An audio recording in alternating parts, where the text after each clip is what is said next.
Em 2022, aproximadamente 15 mil pessoas morreram de calor na Europa.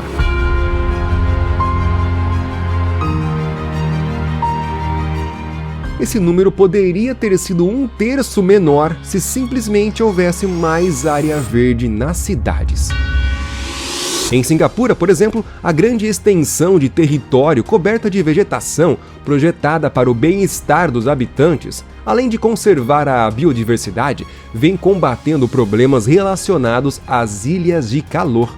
É um exemplo de como projetos urbanos bem desenhados proporcionam qualidade de vida e sustentabilidade. Espaços bem planejados garantem a todos o direito à cidade, que é um compromisso ético e político de defesa de um bem comum essencial. Vida plena e digna em oposição à mercantilização dos territórios, da natureza e das pessoas. Os projetos arquitetônicos urbanos devem ser pensados para os indivíduos e não para os carros, e devem oportunizar experiências sensoriais positivas, com materiais de qualidade e áreas verdes. A arquitetura urbana deve promover conforto, abrigo, descanso, bem-estar e acessibilidade na fruição dos ambientes livres de uso público e nas suas interfaces com os espaços de uso privado. As cidades que você conhece abrigam esse tipo de arquitetura urbana? Historicamente, a arquitetura sempre teve funções sociais bem definidas. Muros defendiam a cidade de invasores, e praças reuniam comunidades para debates e pronunciamentos. Elementos arquitetônicos sempre estiveram ligados às necessidades de um grupo social ou de uma liderança. A eficiência em propósitos tão nobres, como a segurança de um grupo, acabou sendo também o que levou a arquitetura a ser utilizada como ferramenta de repressão. O mesmo muro que funciona como barreira de invasores pode muito bem barrar qualquer pessoa indesejada. Do mesmo modo, itens como grades e arames farpados que servem para proteger um lugar trazem à paisagem um ar de agressividade. Pedras pontiagudas embaixo de viadutos, cercas no entorno de jardins, muros com pinos metálicos, construções sem marquises ou com gotejamento de água programado. Tudo isso funciona como estratégia para afastar pessoas de espaços. E isso acaba influenciando a maneira como os indivíduos convivem nas cidades. A arquitetura hostil, termo que abrange as barreiras e desenhos urbanos que parecem dizer "não se sinta em casa", é parte da realidade da maioria das cidades pelo mundo. Esse termo foi empregado pela primeira vez pelo repórter do The Guardian, Ben Keane, em 2014. O jornalista chamou atenção para os elementos anti-desabrigados, que passam a fazer parte do cenário de Londres. Pontas de ferro em estações de transporte público e separações metálicas em bancos nos parques foram instaladas com a intenção de expulsar, de forma silenciosa, pessoas em situação de rua da região central da cidade. Na reportagem, Kim destacou os parapeitos das janelas ao nível do chão, que passaram a ser enfeitados com espetos para impedir que as pessoas se sentassem.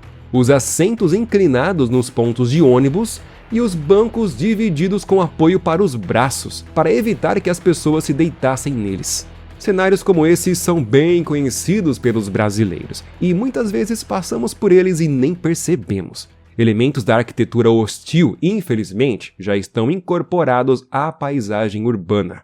A emergência desse estilo de arquitetura data da década de 1990, com desenhos urbanos que sugerem, segundo o historiador Ian Border, que somos cidadãos da República apenas na medida em que estamos trabalhando ou consumindo mercadorias diretamente. Isso é, se você não trabalha ou não consome, você não deve fazer parte da cidade. Por isso é aceitável, por exemplo, ficar sentado desde que você esteja num café ou num lugar previamente determinado, onde podem acontecer certas atividades tranquilas, mas não ações como realizar performances musicais, protestar ou andar de skate. Segundo a pesquisadora da Universidade da Califórnia, Caitlin Carey, o design hostil é empregado para manipular o comportamento humano, muitas vezes para desencorajar atitudes indesejadas. E a maioria desses comportamentos está associado a pessoas que moram na rua e são ligados a atos como dormir, deitar ou descansar. que são inevitáveis da vida. Os obstáculos arquitetônicos não se limitam às ruas. Aeroportos e shopping centers contam com elementos que, o tempo todo, indicam que, se você é um bom consumidor, pode usar a infraestrutura, mas, se não for, não deve estar nesses espaços. Essa sensação é resultado da exclusão arquitetural, o modo como a estrutura de espaços urbanos pode discriminar e segregar indivíduos. A segregação acontece por meio de muros visíveis e invisíveis. É isso que retrata o documentário Arquitetura da Exclusão, do diretor Daniel Lima. Em seu filme, Daniel nos apresenta o Morro Santa Marta, primeira comunidade a ser cercada por muros construídos pelo Estado, no Rio de Janeiro. E não é apenas pelo design desagradável que as pessoas vão sendo afastadas de determinados espaços. O muro de segregação às vezes pode ser econômico, como se percebe em localidades que passaram por gentrificação. A gentrificação é um processo de mudança das paisagens urbanas. Em geral, zonas antigas e populares das cidades, que apresentam sinais de degradação física, passam a atrair moradores de rendas mais elevadas. Os gentrificadores se mudam para esses locais, cativados por algumas das suas características, incluindo o baixo custo em relação a outros bairros, e passam a demandar e consumir tipos de estabelecimentos e serviços inéditos. A concentração desses novos moradores tende a provocar a valorização econômica da região, aumentando os preços do mercado imobiliário e o custo de vida local, o que leva à expulsão dos antigos residentes e comerciantes, comumente associados a populações com maior vulnerabilidade e menor possibilidade de mobilidade no território urbano. Impossibilitadas de acompanhar a alta dos custos, essas pessoas acabam se mudando para outras áreas da cidade, o que resulta na redução da diversidade social no bairro gentrificado. Ao mesmo tempo em que se vê crescer os exemplos de iniciativas que barram a permanência de pessoas consideradas indesejadas em certos lugares, grupos em diferentes localidades se mobilizam para chamar a atenção para o assunto. Na França, centenas de elementos hostis foram mapeados a partir de uma campanha online desenvolvida por instituições voltadas para a população de rua. No Twitter, as pessoas compartilham fotos de exemplos de hostilidade usando a hashtag Vamos Ser Humanos, em francês. Em Boston, nos Estados Unidos, uma ação do grupo Schlubs for Housing, de ativistas contra a arquitetura hostil, retirou os braços de metal que separavam os bancos da praça central do serviço público de transporte da região e chamou a atenção para os efeitos do design anti-sem-teto. A arquitetura hostil funciona como uma estratégia que traz à tona um problema mais profundo: o descaso com a população de rua. Conforme levantamento feito pelo IPEA, os moradores de rua no Brasil em 2020 chegavam a 222 mil, número que cresceu cerca de 140% nos últimos 10 anos. Grades e pedras não diminuem esse número tão alto, apenas afastam as pessoas que vivem na rua do seu direito de conviver como cidadãos, usufruindo do espaço urbano. Elementos hostis na arquitetura são sinais de aporofobia, que é a aversão aos pobres revelada, dentre outras formas, pelos obstáculos impostos para afastar quem vive nas ruas da própria rua, deixando essas pessoas cada vez mais marginalizadas. Esse é um documentário do A Prova Total. Siga o canal e ative a notificação. Um grande apoiador da luta contra a aporofobia é o padre Júlio Lancelotti, que dá nome à Lei nº 14.489, promulgada em 21 de dezembro de 2022. A lei proíbe a utilização de elementos hostis em lugares públicos no Brasil.